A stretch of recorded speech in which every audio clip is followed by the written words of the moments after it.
आज के इस वीडियो में हम लोग 12वीं कक्षा के भूगोल विषय के चैप्टर नंबर 2 के महत्वपूर्ण लघुत्तरीय और दीर्घोत्तरीय प्रश्नों पर परिचर्चा करेंगे। भूगोल चैप्टर नंबर 2 जो परीक्षा के दृष्टिकोण से बड़ा ही महत्वपूर्ण है। पिछले कई वर्षों के अनुभव से हमने यह पाया है कि चैप्टर नंबर 2 से प्रतिवर्ष कम से कम 2 प्रश्न अवश्य पूछे जाते हैं। तो निश्चित तौर पे आप लोग इसे गौर से सुनेंगे और यदि आपका विषय है तो इन सारे प्रश्नोत्तर को आप फेयर में लिख लेंगे। तो आइए भूगोल चैप्टर नंबर 2 जिसका नाम है विश्व की जनसंख्या वितरण घनत्व तथा वृद्धि, विश्व की जनसंख्या वितरण घनत्व तथा वृद्धि, इसके प्रमुख लघुत्तरीय और दीर्घोत्तरीय प्रश्नों पर परिचर्चा करें।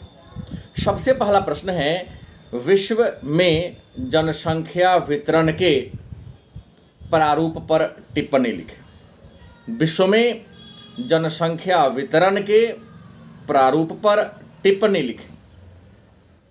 आपका उत्तर होगा विश्व में जनसंख्या का वितरण असमान है। विश्व में जनसंख्या का वितरण असमान है। कुछ ऐसा क्षेत्र है जहां जनसंख्या का घनत्व ज़्यादा है और कुछ ऐसा क्षेत्र है जहां जनसंख्या घनत्व कम है, जबकि कुछ ऐसा भी क्षेत्र है जो जनसंख्या विहीन है। विश्व की 90% जनसंख्या मैदानी क्षेत्र में निवास करती है। विश्व की 90% जनसंख्या मैदानी क्षेत्र में निवास करती है, जबकि 10% जनसंख्या पहाड़ी और पठारी क्षेत्र में निवास करती है।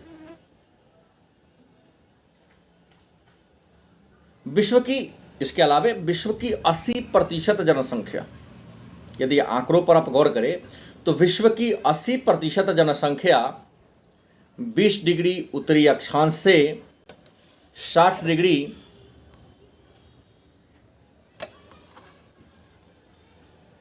उत्तरी अक्षांश के बीच निवास करती है। विश्व की 90% जनसंख्या उत्तरी गोलार्ध में निवास करती है। विश्व की 90% जनसंख्या उत्तरी गोलार्ध में निवास करती है और 10% जनसंख्या दक्षिणी गोलार्ध में निवास करती है। विश्व के कुल जनसंख्या का 59.5%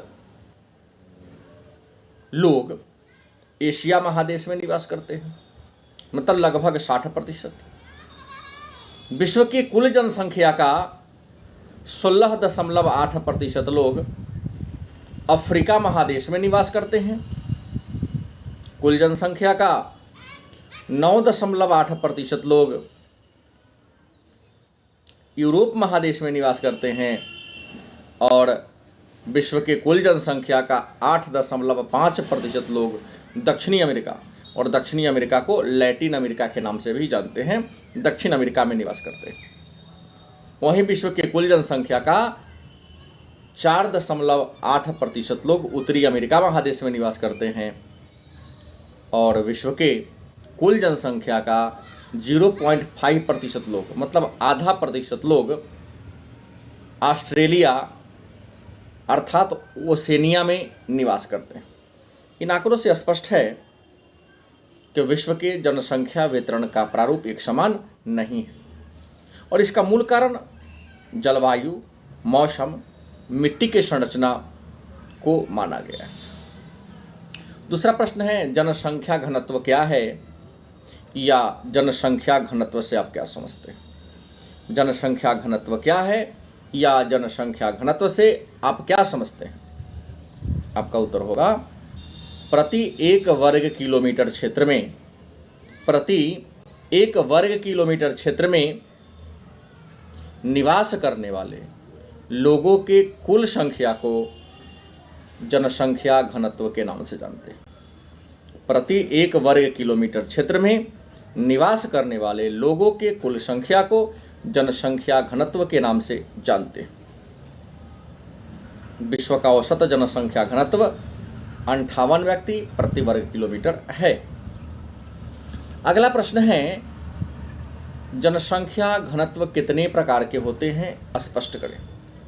जनसंख्या घनत्व कितने प्रकार के होते हैं, स्पष्ट करें। तो आपको बता दें, अलग अलग उद्देश्यों की आपूर्ति के आधार पर, अलग अलग उद्देश्यों की आपूर्ति के आधार पर विश्व की जनसंख्या घनत्व को 4 वर्गों में बांटा गया है। अलग अलग उद्देश्यों की आपूर्ति के आधार पर विश्व के जनसंख्या घनत्व को 4 वर्गों में बांटा गया है। पहला, अंक गणितीय घनत्व। अंक गणितीय घनत्व या गणितीय घनत्व, दोनों में कोई अंतर नहीं है।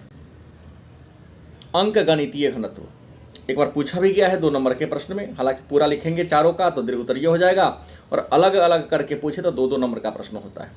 अंक गणितीय घनत्व आप इसमें लिख सकते हैं, किसी प्रदेश की या किसी देश की कुल जनसंख्या को उस प्रदेश के कुल क्षेत्रफल से भाग देने पर, किसी प्रदेश के कुल जनसंख्या को उस प्रदेश के क्षेत्रफल से भाग देने पर जो भागफल प्राप्त होता है, जो भागफल प्राप्त होता है उसे ही अंक गणितीय या गणितीय घनत्व के नाम से जानते हैं। दूसरा है आर्थिक घनत्व। किसी देश की कुल जनसंख्या को, किसी देश की कुल जनसंख्या को देश के संपूर्ण संसाधनों के, किसी देश के कुल जनसंख्या के देश के संपूर्ण संसाधनों के मूल्य से भाग देने पर, मतलब देश में जितना भी संसाधन है, जैसे कोयला है, लोहा है, सोना है, चांदी है, जितने भी प्राकृतिक संसाधन है, उसके जो मूल्य होगा उसके मूल्य से भाग देने पर जो भागफल प्राप्त होता है उसको हम आर्थिक घनत्व कहते हैं। तीसरा है कायिक घनत्व। तो किसी देश के कुल जनसंख्या को, किसी देश के कायिक घनत्व क्या है अगर प्रश्न हो, तो किसी देश के कुल जनसंख्या को उस देश के कुल कृषि योग्य भूमि से, किसी देश के कुल जनसंख्या को उस देश के कुल कृषि योग्य भूमि से भाग देने पर जो भागफल प्राप्त होता है उसे हम कायिक घनत्व के नाम से जानते हैं। और चौथा है कृषि घनत्व। कृषि घनत्व इसको अपडेल करेंगे, किसी देश में कुल जनसंख्या का जो भाग कृषि कार्य में संलग्न होती है। ऐसा आपको पता है कि देश में जितना लोग होता है सभी खेतीबाड़ी नहीं करते हैं। आपके घर में ही जितना लोग हैं, क्या सभी लोग खेतीबाड़ी करते हैं? आपका उत्तर होगा नहीं। तो यहाँ पहला लाइन है, किसी देश में कुल जनसंख्या के जो भाग, मतलब जितने लोग कृषि कार्य में संलग्न होते हैं, मतलब लगे होते हैं, उसे कुल कृषि योग्य भूमि से, उसे कुल कृषि योग्य भूमि से भाग देने पर जो भागफल प्राप्त होता है उसे ही कृषि घनत्व के नाम से जानते हैं। अगला प्रश्न बनता है, विश्व में जनसंख्या घनत्व के वितरण पर प्रकाश डालें। विश्व में जनसंख्या घनत्व के वितरण पर प्रकाश डालें। आपका उत्तर होगा, विश्व में जनसंख्या घनत्व का वितरण एक समान नहीं है। विश्व में जनसंख्या घनत्व का वितरण एक समान नहीं है। सबसे अधिक जनसंख्या घनत्व वाला देश बांग्लादेश है, जहां प्रति वर्ग किलोमीटर 1250 लोग रहते हैं, जबकि सबसे कम जनसंख्या घनत्व वाला देश ऑस्ट्रेलिया है, जहां प्रति वर्ग किलोमीटर 3 लोग निवास करते हैं। विश्व के अन्य प्रमुख देशों की बात करें तो अमेरिका का जनसंख्या घनत्व 36 व्यक्ति प्रति वर्ग किलोमीटर है, ब्राज़ील का 25 व्यक्ति प्रति वर्ग किलोमीटर है, चीन का 148 व्यक्ति प्रति वर्ग किलोमीटर है, पाकिस्तान का 275 व्यक्ति प्रति वर्ग किलोमीटर है। जबकि भारत की बात करें तो भारत इससे पहले 325 था, लेकिन अभी भारत का जनसंख्या घनत्व 2001 वर्तमान लेटेस्ट आंकड़ा बता रहा हूँ, 2021 के जनगणना को आधार मान लिया जाए तो 455 व्यक्ति प्रति वर्ग किलोमीटर है। ऐसे पहले है 325, सॉरी 382 था इससे पहले, 11 का आंकड़ा, अब 21 का आंकड़ा बढ़ गया है। अगला प्रश्न, जनसंख्या घनत्व कितने प्रकार के होते हैं? जनसंख्या घनत्व को कितने वर्गों में बांटा गया है, या जनसंख्या घनत्व के कितने प्रकार हैं? तो जनसंख्या के घनत्व और वितरण के आधार पर, जनसंख्या के घनत्व और वितरण के आधार पर जनसंख्या घनत्व को 4 वर्गों में बांटा गया है। मतलब जनसंख्या घनत्व के कितने भाग हैं, कितने वर्ग हैं? तो जनसंख्या घनत्व के 4 वर्ग हैं। नंबर 1, उच्च जनसंख्या घनत्व वाला क्षेत्र। नंबर 1 में क्या है? तो उच्च जनसंख्या घनत्व वाला क्षेत्र, मतलब जिन क्षेत्रों में जनसंख्या घनत्व 150 व्यक्ति प्रति वर्ग किलोमीटर से ज़्यादा है, मतलब विश्व का वह क्षेत्र, वह इलाका जहां प्रति वर्ग किलोमीटर 150 से ज़्यादा लोग रहते हैं, उसे हम उच्च जनसंख्या घनत्व वाला देश कहते हैं। जैसे Nigeria, Italy, Pakistan, Germany, Britain, Philippines, Japan, Bharat, Bangladesh, ये बहुत ज़्यादा जनसंख्या घनत्व वाला देश है। दूसरा, मध्यम जनसंख्या घनत्व वाला देश। दूसरा क्या है? तो मध्यम जनसंख्या घनत्व वाला देश। इस श्रेणी में उन देशों को रखा गया है जहां जनसंख्या घनत्व 10 से 100 के बीच में। इसमें दक्षिण भारत के पठारी भाग, चीन के दक्षिण पूर्वी भाग, यूरोप के मध्यवर्ती क्षेत्र, ट्रांस साइबेरियन क्षेत्र और अमेरिका के मध्य पूर्व का भाग आता है। और तीसरा है कम जनसंख्या वाला क्षेत्र। इसमें उन देशों को रखा गया है जहां प्रति वर्ग किलोमीटर अधिक से अधिक 10 लोग रहते हैं। इसमें अफ्रीका का मध्यवर्ती भाग, अमेजन बेसिन, सहारा का रेगिस्तान, ब्राज़ील का पूर्वी पठार, पश्चिमी साइबेरिया, रॉकी पर्वत का इलाका और भारत का जो ऊंचे पर्वतीय भाग है उसको रखा गया है। और जनविहीन, इसके अंतर्गत उन देशों को रखा गया है जहाँ लोग रहते ही नहीं हैं। ठंडे प्रदेश, ठंडे मरुस्थल, अत्यधिक गर्मी, अत्यधिक शुष्क वाला क्षेत्र, उच्च पर्वत के शिखर, विषुवतरेखीय आर्द्रवन, यहाँ लोग रहते ही नहीं है, मतलब लोगों के रहने के लायक यहाँ की जलवायु, मिट्टी नहीं है।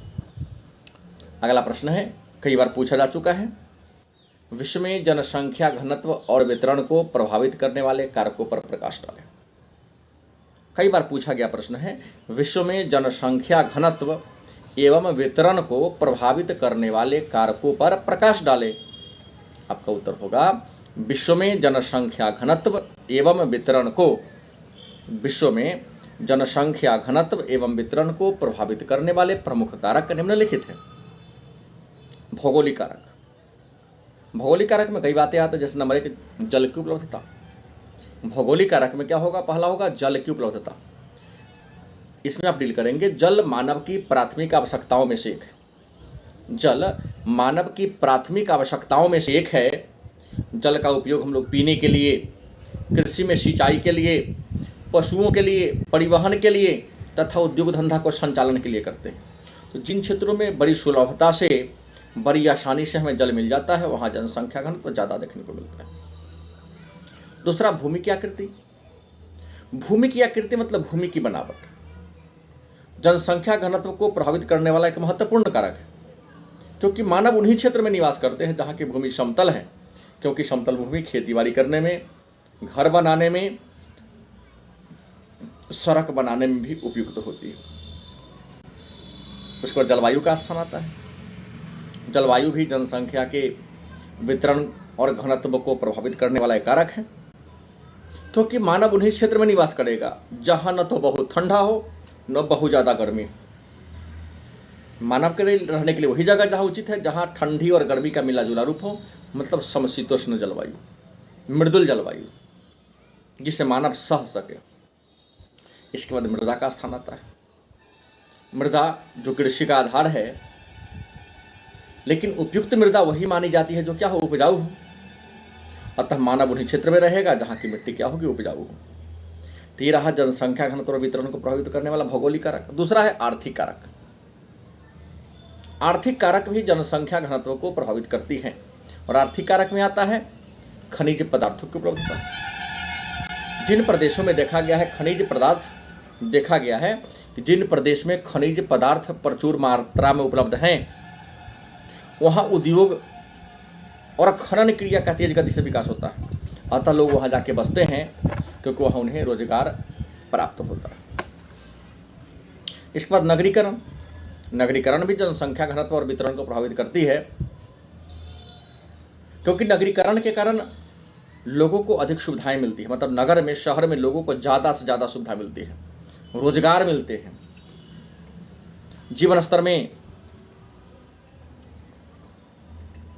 वृद्धि होती है। तो नगरीकरण भी जनसंख्या वितरण को प्रभावित करता है। उसके बाद औद्योगिकरण भी जनसंख्या के घनत्व और वितरण को प्रभावित करती है, क्योंकि जिन क्षेत्रों में उद्योग होते हैं वहाँ बड़े पैमाने पर लोगों को रोजगार मिलता है। और जो तीसरा महत्वपूर्ण कारक है वह सामाजिक और सांस्कृतिक कारक। तीसरा क्या है? सामाजिक और सांस्कृतिक कारक। मतलब सामाजिक और सांस्कृतिक कारक भी जनसंख्या के घनत्व और वितरण को प्रभावित करने वाला एक महत्वपूर्ण कारक है, क्योंकि जिन क्षेत्रों में सामाजिक और राजनीतिक शांति होती है वहाँ जनसंख्या ज़्यादा होता है, और जिन क्षेत्रों में सामाजिक और राजनीतिक अशांति होती है वहाँ जनसंख्या घनत्व और वितरण कम देखने को मिलता है। अगला प्रश्न हमारे सामने आता है, जनसंख्या वृद्धि से आप क्या समझते हैं? जनसंख्या वृद्धि क्या है, या जनसंख्या वृद्धि से आप क्या समझते हैं? ध्यान देंगे, जनसंख्या वृद्धि क्या है या जनसंख्या वृद्धि से आप क्या समझते हैं? आपका उत्तर होगा, किसी निश्चित समय अवधि में जनसंख्या में होने वाला धनात्मक या ऋणात्मक परिवर्तन को। किसी निश्चित समय अवधि में जनसंख्या में होने वाला धनात्मक या ऋणात्मक परिवर्तन को जनसंख्या वृद्धि कहते हैं। अगला प्रश्न मोस्ट वीवीआई है, कई बार पूछा जा चुका है 2 नंबर में, कि जनसंख्या परिवर्तन के प्रमुख घटक कौन कौन है? जनसंख्या परिवर्तन के प्रमुख घटक कौन कौन हैं? आपका उत्तर होगा, जनसंख्या परिवर्तन के प्रमुख घटक निम्नलिखित हैं। नंबर 1 में जन्म दर। जन्म दर को हम प्रजननता भी कहते हैं, जन्म दर को प्रजननता के नाम से भी जानते हैं। तो पहला क्या है? जन्म दर। प्रति 1000 जन्म दर का परिभाषा कहता है, प्रति 1000 की जनसंख्या पर, प्रति 1000 की जनसंख्या पर एक वर्ष में जन्म लेने वाले बच्चों की कुल संख्या को जन्म दर कहते हैं। प्रति 1000 जनसंख्या पर एक वर्ष में जन्म लेने वाले बच्चों की कुल संख्या को जन्म दर कहते हैं। दूसरा है मृत्यु दर। दूसरा क्या है? मृत्यु दर, मतलब मरने का दर। प्रति 1000 जन्म लेने वाले बच्चों में, प्रति 1000 जन्म लेने वाले बच्चों में अपने पहले जन्म दिवस के पूर्व मर जाने वाले बच्चों की संख्या को मृत्यु दर कहते हैं। तीसरा है प्रवास। व्यक्ति का अस्थायी या अस्थायी रूप से एक स्थान से दूसरे स्थान पर चला जाना प्रवास कहलाता है। अगला प्रश्न है, अशोधित जन्म दर और अशोधित मृत्यु दर में अंतर स्पष्ट करें। अशोधित जन्म दर और अशोधित मृत्यु दर में अंतर स्पष्ट करें। आपका उत्तर होगा, अशोधित जन्म दर और अशोधित मृत्यु दर में निम्नलिखित अंतर है। नंबर 1, अशोधित जन्म दर को प्रति 1000 स्त्रियों द्वारा जन्म दिए गए जीवित बच्चों के रूप में व्यक्त किया जाता है, जबकि अशोधित मृत्यु दर किसी क्षेत्र विशेष में किसी वर्ष के दौरान प्रति 1000 जनसंख्या के पीछे मृतकों की संख्या के रूप में व्यक्त किया जाता है। दूसरा, अशोधित जन्म दर का सूत्र। अशोधित जन्म दर का सूत्र है, किसी वर्ष विशेष में जीवित जन्मों की संख्या भागा या डिवाइडेड किसी क्षेत्र विशेष में के मध्य में जनसंख्या गुणे 1000। इसके विपरीत अशोधित मृत्यु दर का सूत्र है, किसी वर्ष विशेष में मृतकों की संख्या बटा उस वर्ष के मध्य में अनुमानित जनसंख्या गुना 1000।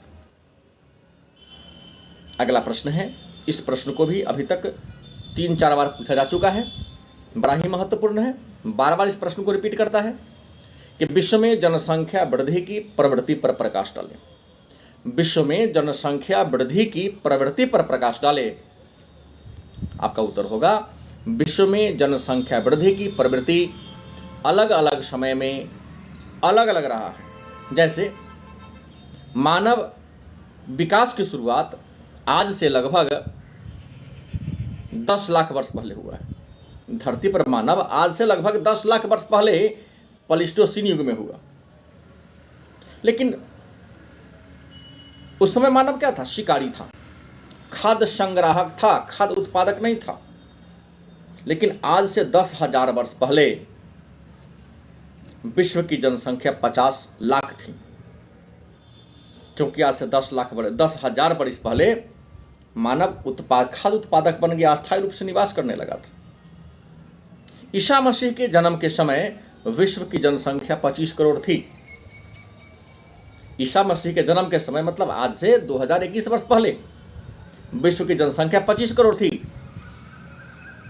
और 1750 ईस्वी की हम बात कर ले, मतलब आज से 250 वर्ष पहले की बात कर ले, 1750 ईस्वी में विश्व की जनसंख्या 70 करोड़ थी।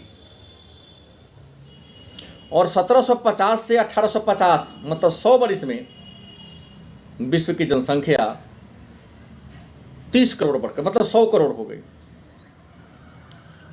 और 1850 से 1930 तक मतलब कुल मिलाकर देखा जाए तो 1750 से 1930 70 वर्ष का समय आता है। 70 वर्ष में विश्व की जनसंख्या 200 करोड़ पहुंच गई।